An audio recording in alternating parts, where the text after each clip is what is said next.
Cole Matthews steered his better Jeep down the narrow, winding road that led into Ravenmoor, a small village cloaked more by shadows than its sparse populace. His headlights carved a path through the evening mist, the beams flickering as they caught the gnarled branches of the dense woods flanking the road. As he drove, the sun sank below the horizon, its dying light struggling against the encroaching darkness of the approaching night. Arriving in the village, Cole parked in front of the Rusty Nail, the only tavern in town and a well-worn relic that seemed as old as Ravenmoor itself. The wooden sign swaying above the door creaked ominously, as if warning newcomers of the stories that lay within its walls. Cole pushed the door open, the warm glow of the tavern spilling out into the night, and a bell above the door jingled, announcing his presence. Inside, the air was thick with the smell of wood smoke and roasted meat, a comforting respite from the chill outside. A few local patrons, weathered and worn like the tavern itself, sat hunched over their mugs, casting curious glances towards the stranger.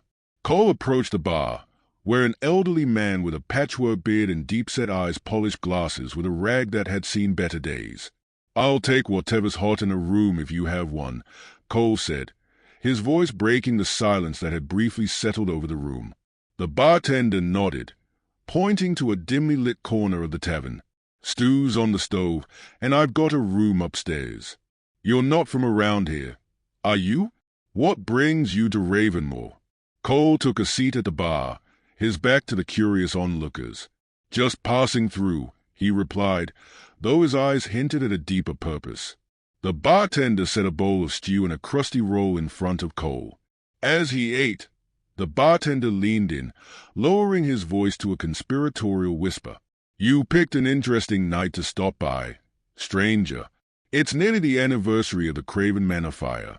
Folks around here tend to stay indoors on this night." Cole's interest piqued. He set his spoon down. "Craven Manor? I've heard a few stories. They say it's haunted. Aye, haunted, cursed, whatever you want to call it," the bartender said, glancing around before continuing. "It was Isabella Craven's place, the widow.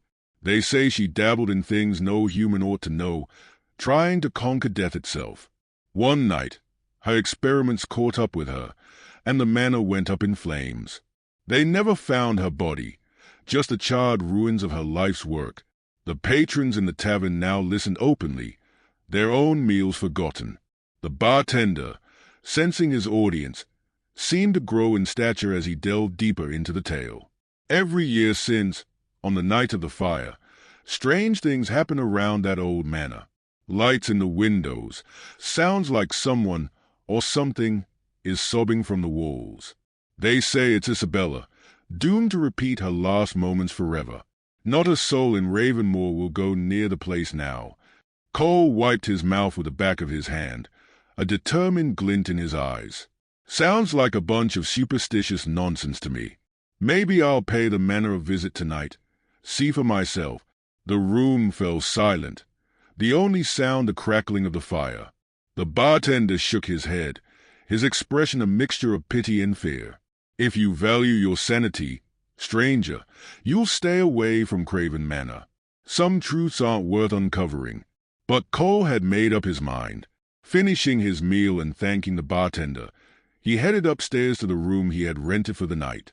Lying in the creaky bed, he stared at the ceiling, his thoughts racing. Tonight, he would venture out to Craven Manor. He would uncover the truth, regardless of the warnings, and perhaps in doing so, dispel the shadows that clung to Ravenmoor. As the clock struck midnight, Cole set out into the night, the echo of the bartender's warnings whispering like the wind through the trees. What awaited him at Craven Manor, none could predict, but the allure of the unknown called to him, irresistible and foreboding. As midnight approached, Cole wrapped himself in his thick, worn jacket against the cold bite of the night air and set out from the tavern. The mist that had greeted his arrival was now a dense fog, swirling around his ankles as he walked. The road to Craven Manor was poorly lit, with only the moon, cloaked behind heavy clouds, offering any guidance through the darkness. The path wound through the outskirts of Ravenmoor, past ancient, gnarled trees whose branches twisted against the sky like arthritic fingers. The further Cole walked, the more pronounced the silence became, punctuated only by the occasional rustle of leaves or the distant hoot of an owl. Every step seemed to draw him deeper into a world suspended between reality and nightmare. After a brisk 20-minute walk, the outline of Craven Manor emerged through the fog, its imposing structure casting a long, foreboding shadow across the ground. The iron gates were partially open, as if left that way by someone, or something, recently passing through. Cole pushed the gates wider, their hinges groaning in protest, the sound slicing through the stillness like a scream. Stepping onto the property, Cole felt a tangible shift in the atmosphere. The air was cooler here, the mist thicker, almost palpable, as if trying to dissuade him from proceeding. He walked up the gravel driveway, his footsteps crunching underfoot, each echo a reminder of the isolation of this place. To his right, the remnants of what might have once been a lavish garden lay overgrown and wild, strangled by weeds and neglect. The manor itself loomed above him, its architecture a blend of Gothic grandeur and decay. The stone walls were pitted and moss-covered, the windows dark and empty, yet somehow watching. Cole's flashlight beam danced across the facade, briefly illuminating the scars of fire and time that marred the building. As he approached the heavy oak front door, a shiver ran down his spine, a primal warning. The door was slightly ajar, creaking softly as if swayed by a breath of air. Cole paused, listening, half expecting to hear whispers or cries, but there was only silence. Pushing the door open with the toe of his boot, he entered the manor. Inside, the air was stale, heavy with the scent of mold and decay. His flashlight pierced the darkness, revealing a grand foyer draped in cobwebs and dust. A grand staircase spiraled upwards, its once magnificent railings now warped and broken. To his left, a large portrait hung crooked on the wall, the face of Isabella Craven staring down with eyes that seemed almost alive in the flickering light. Cole stepped deeper into the house, each room telling the story of a life interrupted. Furniture lay overturned, the fabrics faded and moth-eaten. In the drawing room, a grand piano sat against the wall, its keys dusty and silent. Cole imagined the sound of music that once filled these halls, now replaced by the quiet despair of abandonment. Moving through the ground floor, Cole found the dining room. A long table was set with china and crystal, each piece meticulously placed as if awaiting guests who would never arrive. Above the mantelpiece, another portrait of Isabella Craven watched over the room, her expression enigmatic, her eyes following him as he moved. The house groaned and settled around him, the sounds unnervingly human in their timbre. Cole's rational mind told him it was just the settling of an old building, but another part of him felt the weight of watching eyes, heard the whisper of stifled sobs and the creaks and moans of the manor. As he prepared to ascend the staircase, a sudden gust of wind swept through the foyer, extinguishing his flashlight. Plunged into darkness, Cole's heart raced. He fumbled for his lighter, the small flame casting eerie shadows on the walls. The darkness felt alive, pressing in on him with cold, unseen fingers.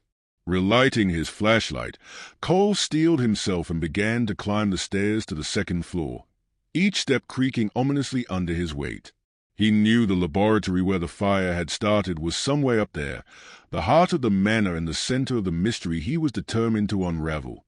As he reached the top of the stairs, the air grew colder still, a silent warning that what lay ahead might hold more than just empty rooms and forgotten memories. But Cole was driven by a need to know, to prove that the supernatural was nothing but superstition, even as the manor seemed to whisper otherwise. At the top of the staircase, the air was thick with an almost palpable sense of history and decay. Cole's flashlight sliced through the darkness, revealing a long, narrow hallway lined with doors. Each door was closed, the wood swollen with dampness, making them seem as though they were holding their breath, guarding the secrets of Craven Manor. Cole chose a door at random, pushing it open with effort. The room beyond was a study, the walls lined with floor-to-ceiling bookshelves that groaned under the weight of countless tomes. Dust motes floated lazily in the beam of his flashlight, dancing like ghosts disturbed by his intrusion.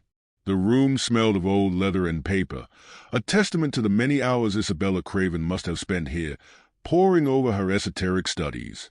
As Cole approached the desk in the center of the room, he noticed several letters and journals scattered across its surface, their pages yellowed with age. He picked up a journal, the handwriting elegant but frenzied, as if written in a state of excitement or fear. It was dated the year of the fire, and as Cole flipped through the pages, he read of Isabella's experiments with spider venom and her theories on immortality. The words beyond death and eternal life were repeated often, a chilling insight into her obsession. Feeling a chill, Cole placed the journal back on the desk, his mind racing with the implications of what he had read. He explored further, finding a small, hidden drawer that creaked as he opened it. Inside was a collection of vials, each labeled meticulously with dates and contents that hinted at their use in her experiments. These tangible remnants of Isabella's work lent a disturbing credibility to the ghost stories and legends he had dismissed as mere superstition. Leaving the study, Cole continued down the hallway, his footsteps echoing ominously in the silence. The next room was Isabella's bedroom. Unlike the rest of the house, it was in relatively good condition, as though it had been preserved in time. The bed was made, the linens faded but free of the dust and decay that marked the other rooms. On the bedside table, a candlestick holder with a half-burnt candle still stood, and a book lay open as if it had been recently read. The personal nature of the room unnerved Cole more than the clinical chaos of the study. Here was where Isabella had lived, slept, and perhaps even died. The intimacy of the space felt intrusive, as though he was violating a sanctuary.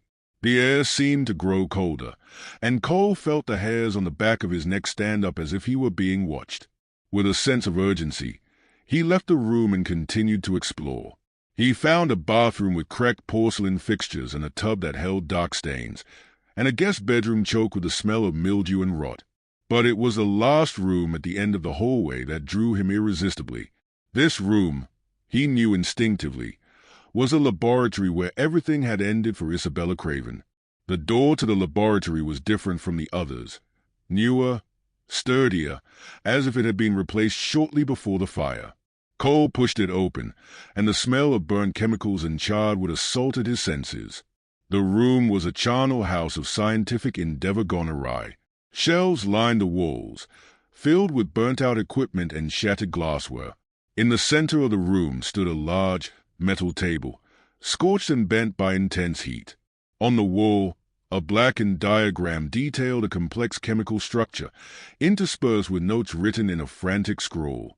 The entire scene spoke of a desperate final experiment that had spiraled wildly out of control. As Cole took in the devastation, a sense of deep unease settled over him. The fire had consumed everything in this room, yet the cause of the blaze seemed unnaturally confined to the space alone, as if the fire had been alive, with a will of its own. Cole's flashlight flickered then, and he tapped it nervously against his hand to steady the beam. The shadows seemed to lean closer, the whispers of the past too loud to ignore.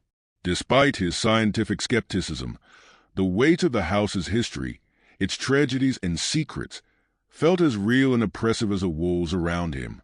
Determined to uncover the truth, Cole began to sift through the debris on the table, searching for any remaining clues that might reveal the true nature of Isabella Craven's final experiment. The night outside pressed against the windows, the wind howling as if in warning, but Cole was too engrossed to heed it. In Craven Manor, the line between the living and the dead was blurred, and Cole was about to discover just how easily it could be crossed. The shadows stretched long and sinuous across the laboratory's blackened floor, enveloping Cole's feet as he stepped carefully amongst the debris. His heart pounded with a mixture of thrill and apprehension. He could not shake the feeling of unseen eyes watching his every move, bearing silent witness to his intrusion into the sanctum of lost secrets. Cole's flashlight flickered again, casting erratic shadows that seemed to dance on the scorched walls. He steadied his nerves and focused on the remnants of Isabella Craven's last, fatal experiment. Among the chaos, He found a charred notebook, its edges curled and blackened by fire, but its contents miraculously preserved. The entries were dated close to the night of the fire, filled with frantic notes about achieving a breakthrough. "The final test is upon us," one entry read. "Tonight, we breach the veil of mortality." Feeling a chill, Cole tucked the notebook under his arm and turned his attention to the laboratory center, where a large, sealed container stood ominously intact among the ruin. It was made of thick glass, clouded with ash but still sealed. Cole wiped the surface clean, and his breath caught in his throat as he saw what was inside. A spider, enormous and preserved in what looked like formaldehyde. Its limbs were splayed against the glass, the details of its form grotesquely visible. As he examined the container, Cole's mind raced with possibilities. Was this spider the key to Isabella's experiments? The thought was interrupted by a sudden drop in temperature, a cold so penetrating that his breath misted in the air. The atmosphere felt charged, electric, as if the storm outside had found its way into the room. Determined to explore further, Cole left the laboratory, heading toward the manor's basement where records and additional materials were likely kept. The staircase down was narrow and steep, each step creaking ominously under his weight. The air grew mustier as he descended, the beam of his flashlight cutting through the darkness ahead. The basement was vast, divided into several rooms, each filled with crates and boxes stacked haphazardly. Cobwebs clung to every corner, thick with dust and the passage of time.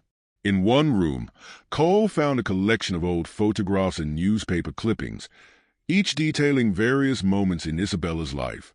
There were pictures of her at social events, looking every bit the part of a respected and affluent widow. Other clippings hinted at her growing reclusion and eccentricity, her community's patience wearing thin as rumors of her strange experiments began to circulate. Among the clippings was a series of notes and letters that shed more light on Isabella's descent into obsession. They spoke of her grief at the loss of her husband and her son, which seemed to be the catalyst for her quest to conquer death. Her writings became increasingly erratic over the years, filled with references to ancient texts on alchemy and the occult, and notes about a rare spider venom that promised the potential to unlock the secrets of eternal life. In the furthest corner of the basement, behind a locked door that took some effort to force open, Cole discovered what appeared to be a private sanctuary or shrine. It was a small room, the walls lined with more bookshelves filled with arcane books and manuscripts. In the center, a small altar held an assortment of strange artifacts, a dried-up spider, several ancient coins, and a dagger with a handle shaped like a spider. The entire room was a stark contrast to the scientific chaos of the laboratory above. Here, in this hidden space, Isabella's interests in the mystical were unmistakably clear. Cole felt a growing realization that Isabella's experiments might have crossed from the purely scientific into something much darker and more profound. Suddenly, the sound of footsteps echoed from the floor above, slow and deliberate. Cole froze, listening intently. The footsteps moved from one side of the house to the other and then stopped abruptly. Silence enveloped the basement once more, thick and oppressive. Cole knew he was not alone. Despite his skepticism, the evidence of Isabella's dual pursuits in science and the occult, coupled with the inexplicable events occurring around him, began to erode his disbelief. With the notebook clutched tightly under his arm, he decided it was time to leave the basement. As he ascended the stairs, the feeling of being watched intensified, a psychological pressure that urged him to hurry. Reaching the ground floor, Cole glanced back once more at the darkness below. The manor seemed to breathe around him, a living entity aware of his every move.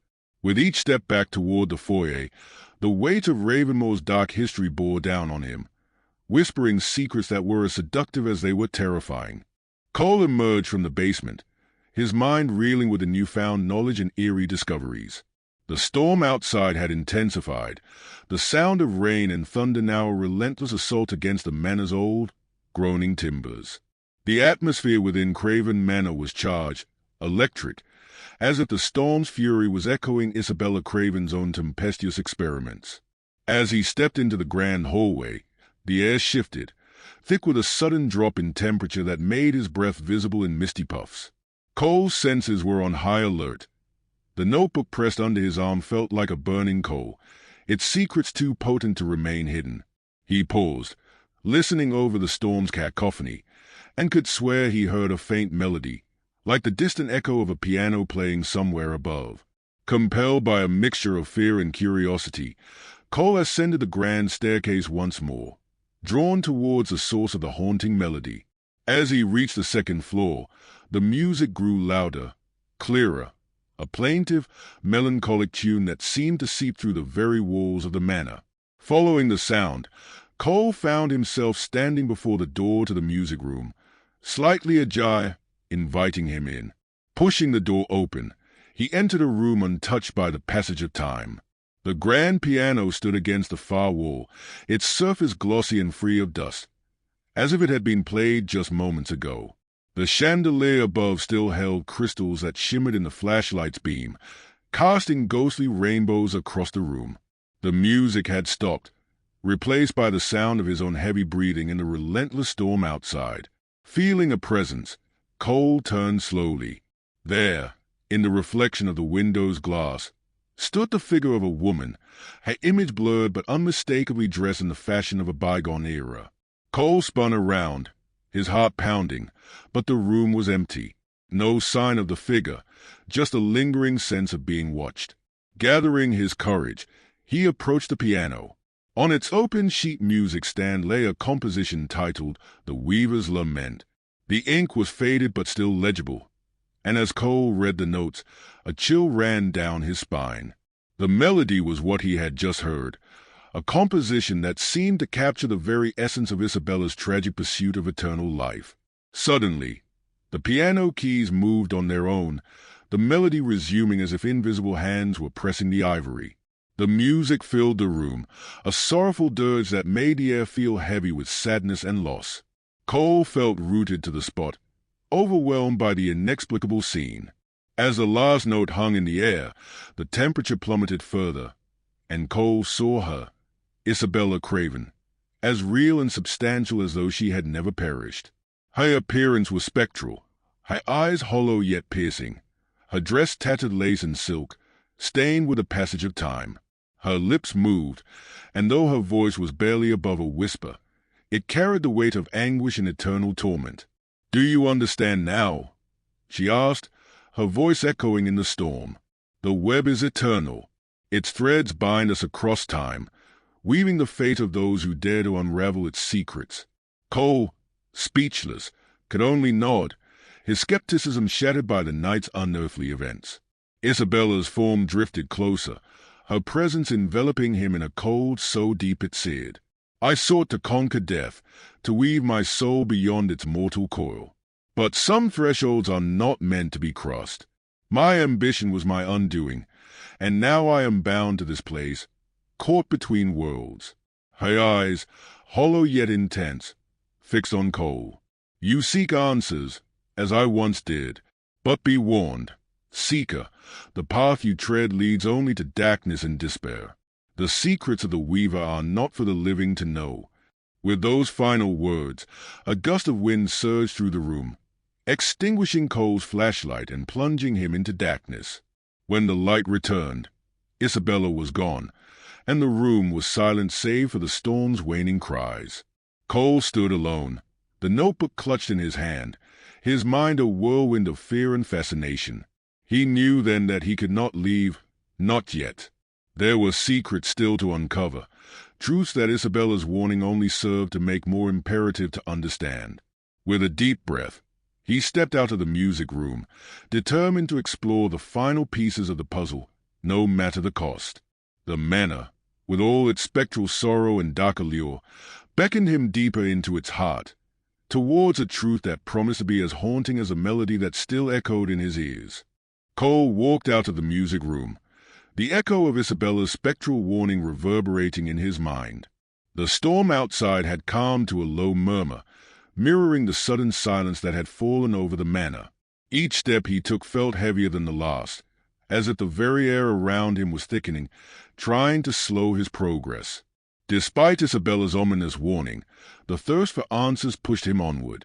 He needed to see this through, to uncover the final truths that lay hidden within Craven Manor's walls.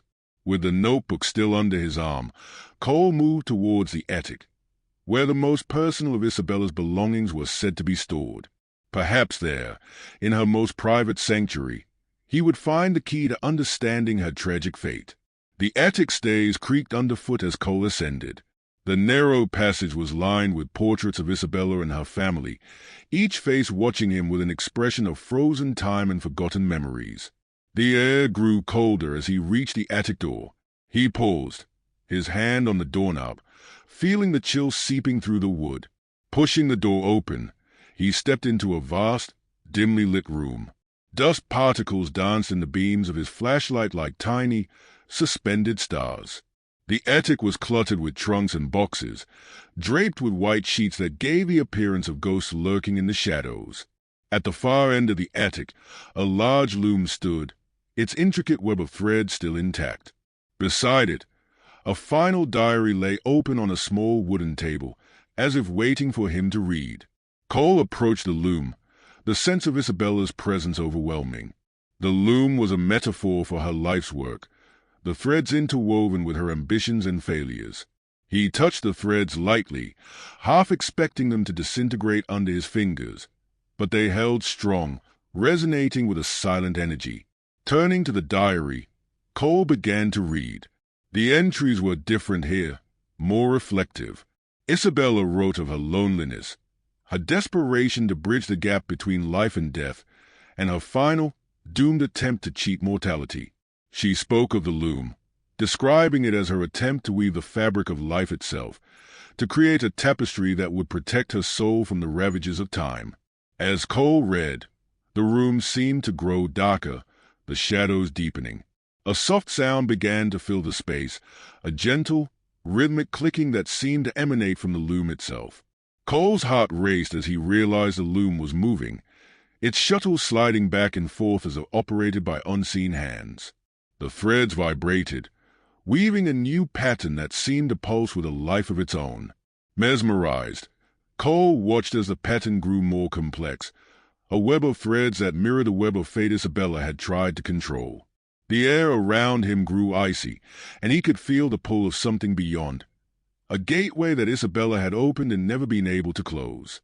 Then, in a whisper of silk, Isabella appeared before him once more. Her form was clearer now, the details of her face etched with the sorrow of eternity. "This is the weaving of my soul," she said, her voice echoing around the attic. "A tapestry of my own making, forever incomplete." Cole, overwhelmed by the supernatural reality before him, felt a surge of empathy for Isabella. "What can I do?" he asked, his voice barely a whisper. Isabella's eyes met his, intense and piercing. "Share my story," she replied. "Let it be a warning. The quest for eternal life bears a price far greater than death. I am bound here, caught in the threads of my own making, but you can still leave. Go, and do not look back."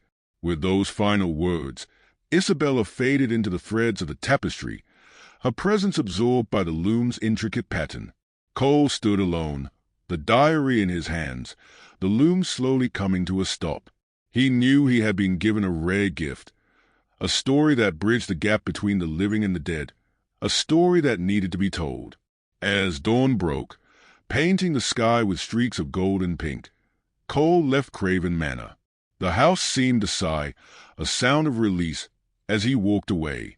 The notebook and diary tucked under his arm felt heavier than any physical weight. They were imbued with Isabella's soul, her dreams, and her despair. He didn't look back. Instead, he walked towards a village, the first rays of sunlight cutting through the mist. Ravenmoor waited, ready to hear the tale of Isabella Craven, a cautionary tale woven into the fabric of its history. The weaver's story would live on, a haunting melody of ambition, tragedy, and the eternal hope for redemption.